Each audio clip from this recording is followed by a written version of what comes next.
Hola, hola, estimados oyentes y demás seguidores de las redes de YouTube. Mi nombre es Clary Parra, estudiante de la carrera de Derecho de la Universidad Bicentenaria de Aragua. El día de hoy, utilizando este medio de las redes sociales, me es grato hablarles acerca de las técnicas y procedimientos para realizar la dactiloscopia, la planimetría y la balística forense. Tenemos como definición de la dactiloscopia que es una rama de la criminalística considerada como una herramienta número uno en el campo de la identificación. Su importancia va a que este es el conjunto de técnicas y procedimientos cuyo objetivo es el estudio y la clasificación de las huellas digitales.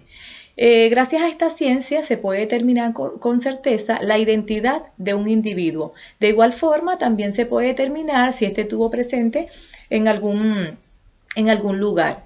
Es importante resaltar que la huella dactilar que poseemos como individuos es única e irrepetible, es decir, más nadie en el mundo va a tener nuestra huella dactilar. Pueden existir características parecidas, pero no idénticas. Entonces es por ello que la huella dactilar es toda figura, señal o vestigio producido sobre una superficie por contacto, este puede ser suave o violento, con la palma de las manos o de nuestros dedos. Tenemos los principios de la dactiloscopia. Todos los sistemas dactiloscópicos se basan en tres principios fundamentales que son la perennidad, la inmutabilidad y la diversidad. Cuando hablamos de perennidad, son perennes porque las crestas del dibujo dactilar se forman a partir de la sexta semana de vida intrauterina y participan en el crecimiento de las personas hasta su muerte y su putrefacción. Cuando hablamos de la inmutabilidad, son inmutables porque los dibujos dactilares no varían en sus características individuales y porque no afectan los fenómenos patológicos. Y en el caso de desgastes voluntarios o involuntarios, es decir, por quemadas, por cortaduras, sus tejidos se regeneran y vuelven a tomar su forma y su dibujo original. Esto tarda más o menos como 15 días para que ellos vuelvan a tomar su forma. Cuando hablamos de diversidad, porque son diverformes por los innumerables dibujos caprichosos que adquieren las crestas papilares y por los puntos característicos que se distribuyen de modo particular en los dactilogramas, haciéndose individuales y como ya lo dijimos, y no habiéndose encontrado hasta la fecha dos huellas dactilares exactas. Tenemos los tipos de huellas dactilares. Entre ellos tenemos la latente, la positiva y la negativa. Cuando hablamos de la latente, son figuras individuales, invisibles, que se producen al contacto sobre una superficie lisa o pulida por el sudor emanado por los poros sudoríparos de las papilas dactilares. Y cuando hablamos de la positiva, es la impresión artificial de las figuras dactilar de cualquiera de los dedos de las manos sobre una superficie utilizando alguna sustancia colorante como por ejemplo tinte, grasa, sangre, entre otros. Tenemos la negativa, es la impresión artificial de las figuras dactilares sobre un material blando que estas registran relieve. Estas pueden ser arcilla, plastilina, igual pintura. Vamos a definir un poco lo que es el dactilograma. ¿Qué es un dactilograma? Son nada más y nada menos que las líneas que continúan en los extremos del delta. Están compuestos por una línea ascendente, una descendente y una tercera línea conocida como apéndice. Estas mismas líneas dividen el dactilograma en tres regiones y estas regiones son la región basilar, la región marginal y la región nuclear. Cuando hablamos de la región basilar, está conformada por la impresión de crestas existentes entre las ramas descendentes del delta o el apéndice o cola. Y cuando hablamos de la región marginal, estas están conformadas por conjuntos de crestas que están determinadas entre las ramas ascendentes y el apéndice o cola y el límite exterior. Cuando hablamos de la región nuclear, estas son conjuntos de crestas comprendidas en la rama ascendente del delta. Entre los patrones de la dactiloscopia tenemos el arco, la presilla interna, la presilla externa y el verticilio. Cuando hablamos del arco, que son dibujos digitales constituidos por líneas papilares que atraviesan el dactilograma de borde a borde. Cuando hablamos de la presilla interna, son dibujos digitales constituidos por líneas papilares que, naciendo en el extremo lateral izquierdo del dactilograma, se dirigen oblicuamente a su centro, donde se replican paralelamente a sí mismas. Para salir del mismo lado que nacieron, poseen de un delta ubicado a su derecha. Cuando hablamos de la presilla externa, este es un dibujo digital constituido por líneas papilares que naciendo en el extremo lateral derecho del dactilograma se dirigen oblicuamente hacia su centro, donde se repliegan paralelas a sí mismas. Poseen un delta ubicado a su izquierda.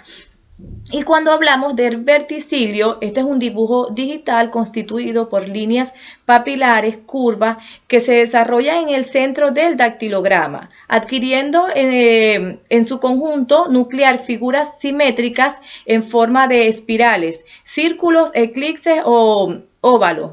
Poseen dos deltas, uno de cada lado, opuestos entre sí. Ahora bien, pasando al segundo tema, que sería la planimetría forense. Cuando hablamos de la planimetría, podemos conceptualizar que es la actuación técnica que consiste en recabar toda la información métrica que existe en el lugar del suceso. Es decir, es la acción de medir, de fijar la ubicación geográfica de los elementos o indicios encontrados en el sitio del suceso, para hacer cumplir su objetivo, que en primer lugar es ilustrar y orientar espacialmente al fiscal del Ministerio Público como encargado de la investigación, y éste pueda llevar a cabo una imputación, como también al juzgador para poder tener una imagen clara de los acontecimientos y objetos encontrados en el lugar del suceso, ya que estas dos personas no se encontraban presentes en el momento de la acción. Tenemos pasos importantes para realizar la planimetría forense. Primero, debemos registrar las características del sitio del suceso y elementos asociados. Segundo, registrar la ubicación exacta de las evidencias y relación de estas con los medios que la rodean. Tercero, registrar de manera permanente situaciones que no puedan captarse fácilmente por medios de la fotografía y descripción hablada, es decir, la profundidad, la altura, la anchura, la distancia, escala, la relación verdadera entre los objetos. 4. Eliminar los detalles confusos e innecesarios que aparecen en la fotografía. 5. Permitir recordar información del sitio del suceso a los diferentes actores del proceso. Sexto, ayuda al fiscal a comprender las condiciones del sitio del suceso. Y por último, tenemos que ayudar a la correlación de los testimonios dados por los testigos. Tenemos las reglas generales para la elaboración del croquis o plano. Se debe determinar la dirección del norte, no incluir objetos sin importancia en el dibujo, anotar todas las medidas exactas del sitio del suceso, señalar las puertas indicando dirección del radio de giro, utilizar todos los métodos técnicos e idóneos para la elaboración de este plano. Tenemos los tipos de plano. Existen varios tipos de plano y estos sirven esencialmente para tener diferentes puntos de vista de las escenas del crimen, ya que se pueden proyectar en los planos, y son el plano general, el plano de detalle, el plano de terreno circundante, el plano de localización y el plano de ubicación. Cada uno de estos planos tiene una escala diferente por la dimensión de lo que se trata de proyectar en el plano. ¿Cuándo se debe realizar la planimetría forense? Se debe realizar cuando se está en presencia de una muerte traumática, puede decir muerte violenta por tortura corporal, desprendimientos de miembros del cuerpo y delitos sexuales. Cuando se encuentre en un evento anormal al que se investiga, es decir, no hay indicios de mano criminal, que es un posible suicidio. Cuando la autoridad competente lo solicita mediante una reconstrucción de los hechos. Esto se hace en caso de accidentes violentos. ¿Cuándo se va a realizar? Depende del tipo de casos. Se debe realizar un croquis con una ubicación regional donde se describa, primero, homicidio o muerte traumática. Ahí se debe describir la posición de la víctima, rastros de sangre, fracturas de puertas, aparentes impactos de proyectil en paredes o techos o pisos y cualquier otro elemento de interés que haga un mapeo exacto de todos los indicios levantados y que se conviertan en evidencia debido y siendo incorporados a un juicio. Cuando hablamos del suicidio, ubicación de la víctima con relación al terreno, vivienda o área donde fue encontrado. En este caso, en el caso de que sea descolgado el occiso, se procederá a tomar diversas medidas para que sean reflejadas en una vista de planta y su elevación corporal. Ahora muy bien, vamos a pasar al siguiente y último caso que estaríamos hablando de la balística forense. Entre sus generalidades tenemos que la balística forense es una parte esencial de la criminalística y que tiene por objeto el estudio de las armas de fuego, su munición y los fenómenos producidos por los disparos de estas, comprendido entre otros el efecto y la dirección de los proyectiles, la determinación de los orificios de entrada y salida, la presencia de características del disparo a corta distancia, que esto pueden ser los tatuajes, chamuscamiento, ahumamiento, la confrontación del proyectil y casquillo, la determinación de la trayectoria, así como cuanto detalle y circunstancias que fueran de utilidad y resulten posibles para el esclarecimiento de un hecho delictuoso en una investigación policial y o judicial. Vamos a tener una breve reseña de lo que es la evolución de la balística de las armas de fuego.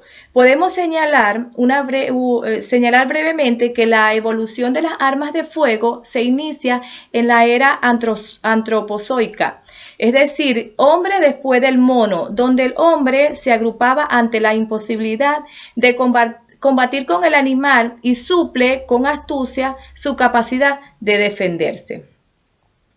Tenemos la clasificación de la balística forense. La balística se divide en tres grandes partes: balística interior, balística exterior y balística de efecto. Según realice el proyectil su recorrido dentro del arma, en espacio o en su encuentro con el objeto, que pueda ser, puede ser casual o pretendido. Tenemos en la balística interior que esta estudia el movimiento de los proyectiles en el interior de las armas de fuego, desde el momento en que se produce el golpe del percutor sobre el fulminante del cartucho, en que comienza interiormente el efecto de los gases de la pólvora hasta que el proyectil abandona el arma de fuego por la boca del cañón. Esta parte de la balística comprende el estudio de la transformación de la pólvora, la presión del proyectil en las paredes del ánima del cañón, la velocidad que adquiere y desarrolla el proyectil desde la recámara hasta la boca del cañón. Tenemos la balística exterior. Esta estudia el movimiento del proyectil durante su recorrido por el espacio, es decir, desde que sale por la boca del cañón hasta encontrar el blanco pretendido. La velocidad del proyectil en el momento de abandonar la boca del cañón se llama velocidad inicial y la línea imaginaria que describe su centro de gravedad se denomina trayectoria. Tenemos que la balística de efecto estudia los efectos que producen el proyectil desde que abandona la boca del cañón, es decir, el rebote, choque, perforaciones, entre otros, hasta que incide sobre el blanco pretendido. También vamos a hablar un poco sobre el área de estudio pericial de la balística forense. Esta es la diligencia que practica el perito balístico y que constituye la aplicación de la inspección técnico-policial. Está constituida por el conjunto de actividades que se realizan para buscar, detectar y recoger los indicios o evidencias. Cuando el perito balístico realiza esta diligencia, orienta al pesquista en su investigación para que éste pueda realizar una investigación objetiva y efectiva. En el lugar donde se ha producido un hecho delictuoso con la intervención de un arma de fuego, se realiza un levantamiento descriptivo, fotográfico y una interpretación técnico-científica tanto de los vestigios materiales del hecho y del arma de fuego, así como de los objetos y elementos o indicios relacionados con otras disciplinas. Tenemos la búsqueda de indicios. Se debe tener en cuenta las siguientes precauciones. Primero, nunca se debe tomar el arma encontrada en la escena del crimen sin que antes haya sido registrada su ubicación y posición mediante fotografías y croquis de conjunto de aproximación. Segundo, las inmediaciones del lugar donde se halló el arma, el arma puede ser también de importancia. Por ejemplo, en el caso de que haya caído en el piso, existan huellas que muestren la caída del arma. Tercero, en la recolección de muestras de interés se debe tener especial cuidado en aislar cada una de ellas para evitar que éstas se alteren o destruyan los indicios. Cuarto, para el traslado de un arma se procederá primero a verificar si ésta se encontraba cargada o preparada. Posteriormente se procederá al embalaje adecuado. Para los demás elementos de estudio se empleará bolsas de plástico con la correspondiente tarjeta de evidencia, facilitando así su identificación y posterior estudio. 5. La ubicación del casquillo y los impactos de balas en las prendas serán también registrados mediante fotografías y croquis. Y sexto, se debe precisar la superficie pulida del arma que deben continuar con las huellas digitales. Hablamos acerca un poco de la clasificación de las armas de fuego. Estas se clasifican en armas de guerra, que son aquellas que son utilizadas para la guerra, puede ser fusil, misil, entre otros. Las armas de caza, que son aquellas que son utilizadas especialmente para este fin, tanto como para la caza mayor como para la caza menor. Las armas de defensa personal. Dentro de las armas de defensa personal está considerada todas aquellas de corto alcance, en su generalidad la de puño, como son pistolas y revólver. Y tenemos las armas deportivas, que son todas aquellas utilizadas para este fin, por ejemplo, pistolas olímpicas, escopetas de tiro al plástico, entre otras. Tenemos la clasificación por su calibre. Estas se clasifican en armas de grueso calibre, armas de mediano calibre y armas de pequeño calibre. La clasificación por su sistema de carga. Armas de avancarga, que son aquellas que se cargan por la boca del cañón, y armas retrocarga, que son aquellas que se cargan por el extremo posterior del cañón, es decir, por la recámara. En general, todas las armas modernas se consideran en esta clasificación. Clasificación por su funcionamiento. Se clasifican en armas automáticas, que son aquellas de tiro y carga automática, o sea, todas aquellas que abastecidas y previo armado por una sola vez producen una corriente continua de disparos. Y armas semiautomáticas, que son aquellas a las que previo abastecimiento, armado y preparado a la acción del dedo sobre el disparo, producen el disparo de un solo cartucho, realizándose las operaciones de extracción sin la intervención directa del tirador.